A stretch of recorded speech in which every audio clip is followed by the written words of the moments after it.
Well, hi. My name's Christel. If I haven't met you before, I just got out of a 5-day training for being a certified facilitator here in Noosa, Australia.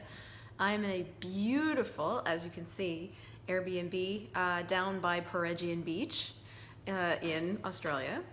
And welcome to the Christel Crawford Show. I called this episode, I always have to look. Hi, Adele. How do you outcreate the perfect storm of your family, projections, expectations, separations, judgments, and rejections, distractor implants, and the holidays? And I'm actually going to do a 3-call series on this, like I do. Hi, Michael. And we are going to look at all the things. So I don't know about you guys, but my family has been the source of a lot of difficulty for me over the years, and I am going back home to visit them this Christmas for the first time in a really, really long time. And so that was sort of the inspiration for the call. I actually always ask you guys to send in your questions, and somebody did. And I want to start with Fabiola's question just to give us a starting place, and then see where we go, like we do. And if I can find it, I will read it to you. Okay, so she goes, "Hey, Christel, great timing. I actually have a question. So my mom lives 6 months in Italy and 6 months she loves to live with me in Canada. I've been going through some hibernation in the past 15 days from having 2 amazing and profitable months, one Monday morning after facilitating a bars class in a week, and I decided I deserved to stay in bed for about 2 weeks. I kept asking a lot of questions, and today I noticed anger on my chest, distractor implant, pressing my potency, mimicking my mom. Got it. Now what? What are the questions I could ask to choose differently around my mom? Being a petulant child is getting boring and exhausting." And so there's actually tons of stuff in this. But I wanted to start out with a story about me getting up to the microphone in this latest class and asking a question of Gary and Dane. And I was looking at, for this particular question, I was looking at something completely not related to this topic. I was looking at becoming a better facilitator, I thought. Which basically, when you're looking at becoming a better facilitator, hi Wesley, you've already judged that you're a bad facilitator. And so I kind of already knew that when I stood up to ask the question, but anyway, I asked it anyway. And my question was, hey, there's this one area of life, or when I'm facilitating people, that I don't feel as confident in changing things. And so is there anything I need to educate myself on? Is there anything that, can I be doing anything to do this better?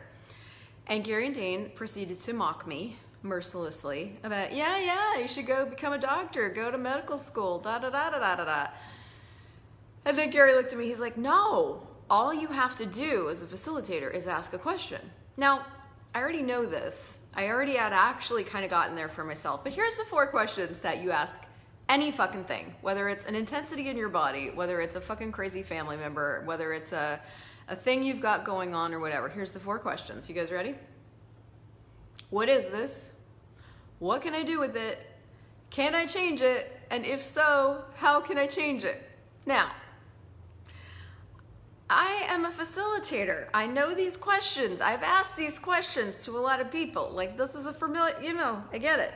But it was really, really easy for me to just drop those questions in lieu of something else that I thought I should be doing in order to get a specific result. And that's what I started looking at with this. I was asking about this one particular thing that I didn't feel very confident in changing. And I realized after I asked the question that I was looking with this particular area to get a specific result. And any time that you're looking to get a specific result, even with yourself, you're actually functioning from conclusion. And that's not like, okay, who cares? It doesn't matter, except do you actually want change there? That's the thing. It's like, if you actually want change in an area, you've got to be willing to function from question. That fucking word should. Yeah, exactly. So anyway, so I say all that to go, if Fabi was sitting right in front of me, the first thing that I would do as a facilitator is I would stop her at the point where she actually got to a conclusion. Because the conclusion is something that you've already decided is, and you can't get awareness of anything beyond the conclusions and the decisions that you make. And So what questions could I start to ask to choose differently around my mom? Being a petulant child is getting boring and exhausting. The first question you want to ask yourself around anything, and it really doesn't matter if it's the holidays or anything else, it just so happens that around the holidays a lot of us choose more time with our families, is what do I want to create? And in heading into spending some time with my mom and my sister and my family over the holidays, I've been looking at that, like, what do I want to create? I know for sure that I want to spend some time with my nephews.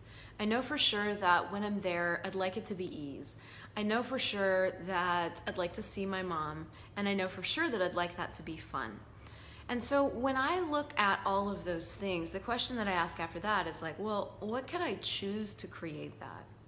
Now, there is also going to be the getting into the situation and getting there and all the things, and then using the tools in the moment, right? That the tools in the moment can really never be replaced, because there's still going to be those times when Aunt Mary says that thing about your nose that she's always said, and you have that same feeling that you've always had.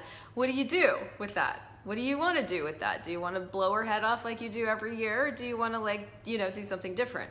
And that's where a tool like, interesting point of view, she has this point of view, interesting point of view, I have this point of view, interesting point of view, I have this point of view, that she has this point of view, becomes really fucking helpful. But that, even using that, is in the creation of what you'd like to create. Like if you know Aunt Mary and you know she says this thing, there's still this like, okay, so what do I want to be here, and what tools can I go in with to create that thing? And my mom called me actually this morning. Yeah, I'm in Australia. She's in Colorado. She doesn't know I'm in Australia, and I don't have a way of actually contacting her besides on the phone. And she's been trying to reach me for the last 6 days by calling me. I keep forgetting. I've been in class. I get out of class. I don't call her back. Anyway, she likes to take that personally when I don't call her back. And so today when she called, I was going to let it go to voicemail because to be quite fair, I don't actually know what it charges me to answer a call from the States in Australia. But I knew, anyway, so I knew she had stuff going on, and so I just answered. And I was like, hey, blah, blah, blah, thing. But that came from, what do I want to create with her? Not what am I obligated to do? What no choice do I have to function from here? But like, what do I actually want to create with her? And I've been functioning from this place of like, I'd like to create ease with her, and I'd like to create as much of a relationship as she can have with me. And that's all. And so there you go. And so that choice comes out of that. I'll give you another example of this. What would you like to create? That's not related to the family stuff, but I'm noticing that, it is this question that actually creates whatever. I was chatting with a new friend recently, and they were asking me about my business, like about how I got to being an online facilitator. And I said, I really looked at it because I was like, why did I start, why? Because there's a lot of facilitators around the world, and we all do our businesses really differently. And I was like, why did I actually start this business like this? And it came out of the question of, what do I want my life to be like? And when I looked at what I wanted my life to be like, I wanted the freedom to travel, and I wanted to work online whenever I wanted to. And so out of that desire to have my life in a certain way, then I was like, well, what's going to create that? And so that out of that question came the ideas of, creating classes online and connecting with you guys online, and making sure that everywhere that I go that I've got, for you guys, exactly, I've got good internet and things like that. But it all came out of, what do I want to create? So this is what I'd like you to look at I just invited you to look at it with all the things. Hi, Karina. Hi, Emma. But when especially as you're heading into situations where you know that you've got stuff that comes up, right? This is the thing about family that I think that trips us up a bit, is that we have all these kind of old, if you want to even call them triggers. Hi, Janine. Just kind of buried there, that we know what happens when mom walks into the room and she says the thing, right? And so look at that before you go in. Like, what would I like to create here? Here's one of the awarenesses that came out of when I asked myself that question with my family, and I'm heading back to visit them. I'm aware that I don't want to stay very long, because when I stay too long, and too long is relative, but when I stay too long, it gets really boring for me. And so as soon as I get bored, I have less allowance, everything affects me different, right? So I can't stay too long. So that's thing number one. Thing number two with my mom is I know that I can't visit her at her house because her house is like, it's a shit show. And so that is not a choice that I'm actually gonna make. So to visit her means that I'm going to create something else. So for my mom, I know that that means I need to give her a heads up so that she can get ready and so she can do her hair and do all that thing and plan so that I can pick her up to do the thing, to go to do the thing, okay? So, but all of that's coming out of an awareness of what I'd like to create ahead of time. And also, so I'm gonna say, so that's the first part of like, really like looking at the situation. You know, you gotta be willing to know yourself. You definitely have to be willing to know yourself. And you have to be willing to look at and be honest with yourself about where other people are functioning from. So if you go into any situation with a projection and expectation, right? So hope is a projection and an expectation of a future that can never be. And faith, I have faith that this will be great this year, is a projection and an expectation that means it can't possibly turn out like that. So are you doing any of that already? And the way that you change this for yourself is you just become aware of it. The gift of having an awareness of anything is that you have another choice. So start looking at where you're already functioning from. Am I hoping and praying that it will be different this year? That's a projection and expectation. So one of the tools you can use is all the projections, expectations, separations, judgments, and rejections that I'm using to create this, I'm choosing right, wrong, good, bad, pod, poc, all nine shorts, boys and beyonds. And if you don't know what that crazy statement is, go to theclearingstatement.com and you can find out all about that.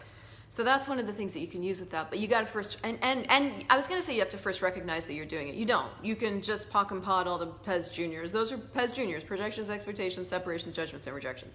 If you go into a family event with, I hope this will be good this year, or it'll be fun, it'll be fine. First of all, you got to go, well, what question is that?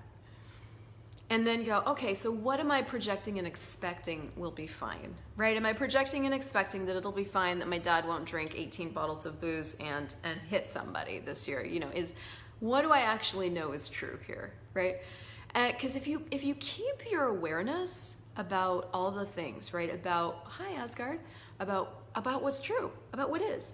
That's one of the things that Gary just said over and over, and he says it all the time, but I just heard it this class that I just took.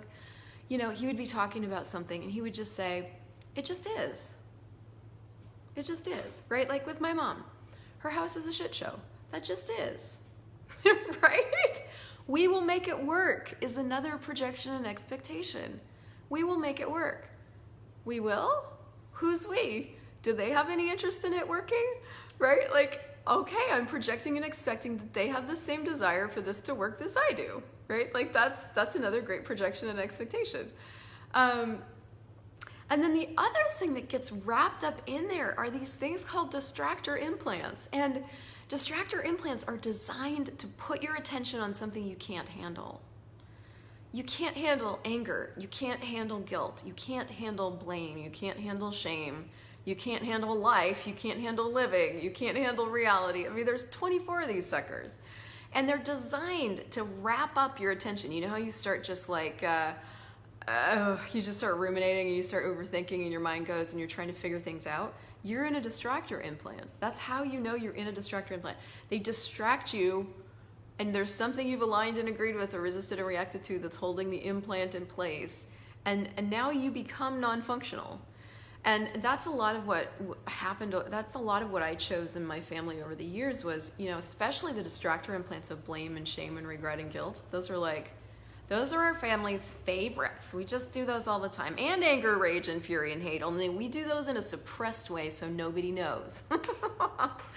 But that, like, okay, so when you get all of that in the air, you've got to remember that you're aware. You've got to remember that you're aware if you want to have a happy holidays no matter what is going on around you. And, you know, skip the word holidays in this thing and just apply this to life, right? If you forget for one moment that you are aware, you will walk into a family situation and you will start functioning from the same things as you did for centuries. So Another tool that you can start to use to unravel this for yourself this is from the foundation manual, and there's something we do that's called biomimetic mimicry. So I'm going to give you the clearing. So all the biomimetic and biomimetric mimicry of my family's pains, pathways, and realities am I choosing?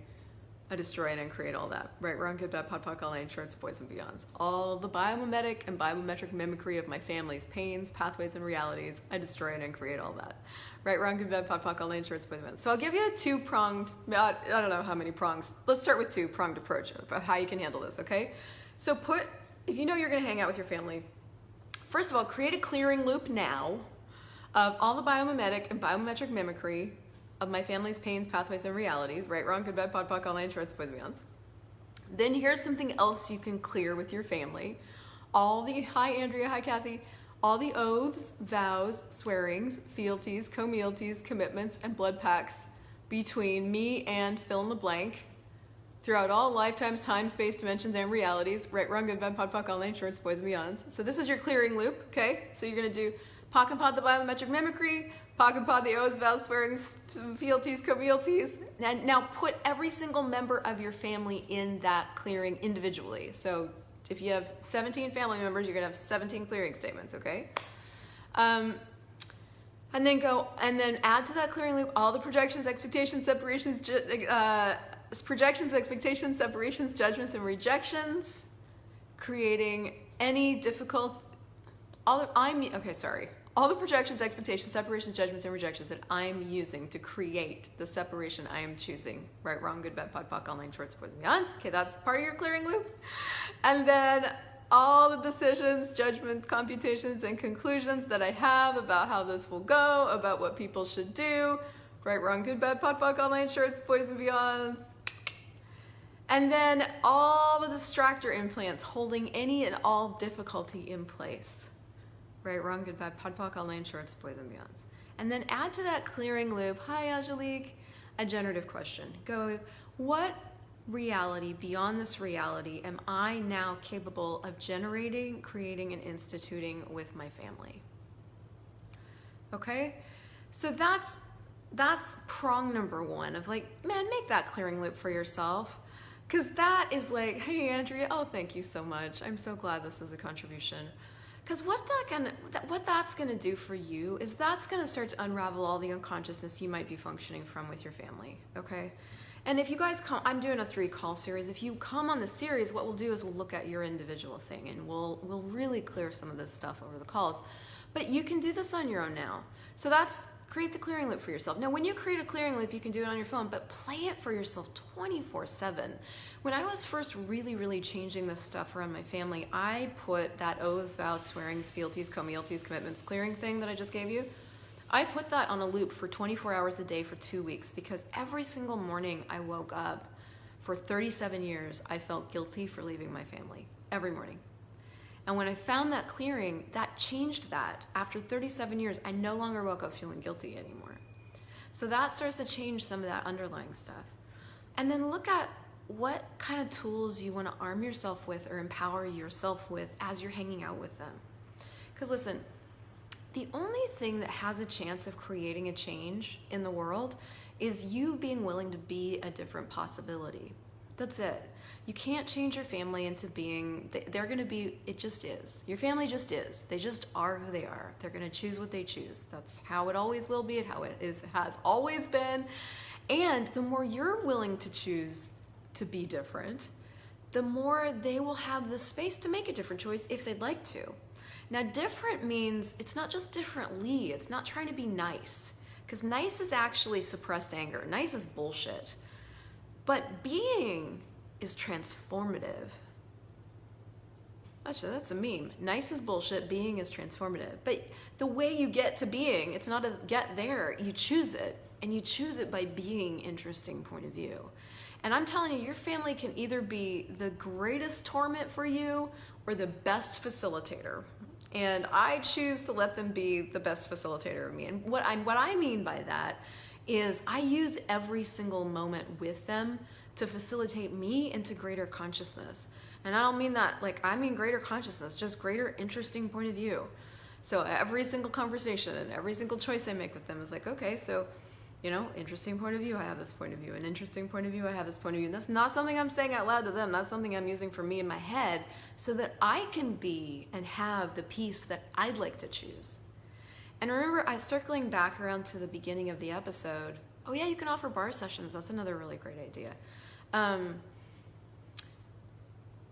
Is happiness, circling back around to the beginning of the episode, is that question of what do I want to create?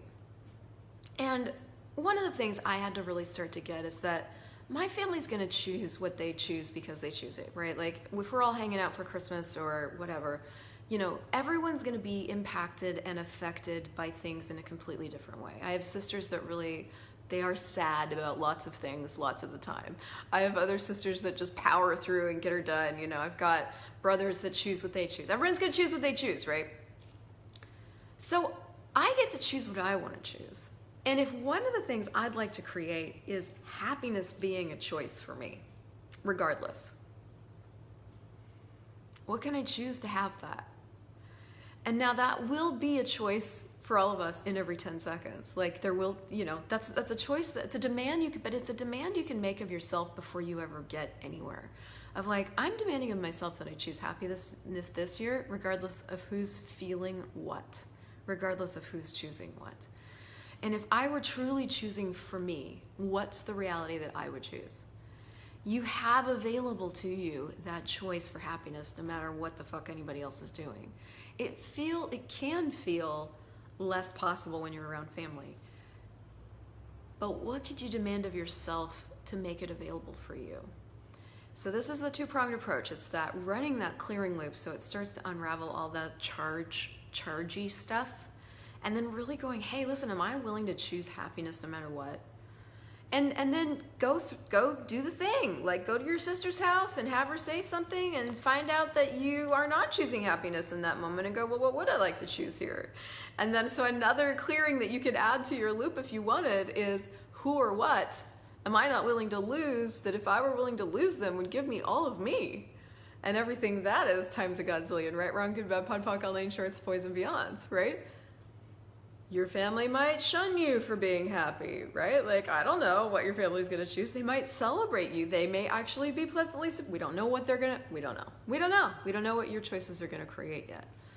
But you get to be the creator of it, if you'd like to be.